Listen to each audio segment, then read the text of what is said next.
Well, hello and welcome to highlights of the Santini Women's Otley Grand Prix, the first round of the National Women's Circuit Series. 120 riders lined up for the start, with last year's winner Sophie Lewis of Das Hutchinson Brother UK wearing number 1, and a surprise last-minute entry, newly crowned National Circuit Champion Emma Jeffers wearing number 120. Just over 2 kilometres today of painful Yorkshire roads. Last year Sophie Lewis won from a 4-woman breakaway. And as everything started to kick off in the bunch with attacks left, right and centre, it looked in every way that we'd be treated to a similarly dramatic race today.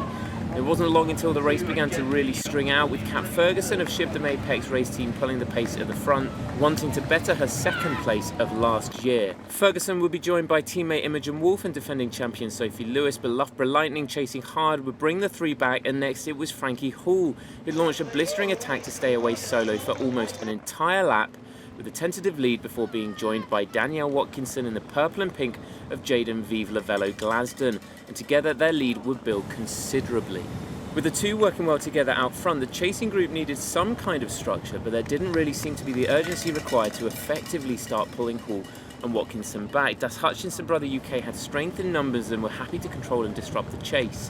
Spectre Racing, with help from thwarted Everyone Active, did start to organise on the front, but again, with no considerable chase effort from multiple teams, it was beginning to seem like too little, too late, with 2/3 of the podium very far now up the road.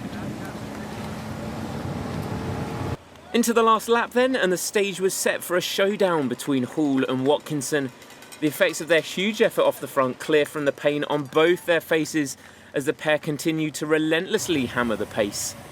And it would be Frankie Hall who would lead, coming down the final descent back into Otley with just a few turns left to go to decide who would be the winner of this, the first round of the Women's National Circuit Series. Coming into the final corners then, it was still Frankie Hall on the front, Danielle Watkinson glued to her wheel, and coming round that final left-hand turn, it was Hall who opened up her sprint with 150 metres to go. Watkinson coming from behind made up ground, pulling alongside Frankie Hall, but it would be just too shy as Frankie Hall took victory by about half a bite length to win the first round of the Women's National Circuit Race Series here in Otley. Danielle Watkinson a brilliant second place, and as a race for third lit up behind, it would be Kat Ferguson with a huge sprint who opened up a gap on the bunch to take that final place on the podium ahead of her teammate Esther Wong in fourth, and Kiva O'Brien of Das Hutchinson Brother UK taking fifth. This has been the first round of the Women's National Circuit Series. We'll be back on Friday with Ilkley. We hope you enjoyed it. This has been Monument Cycling, and we'll catch you again soon.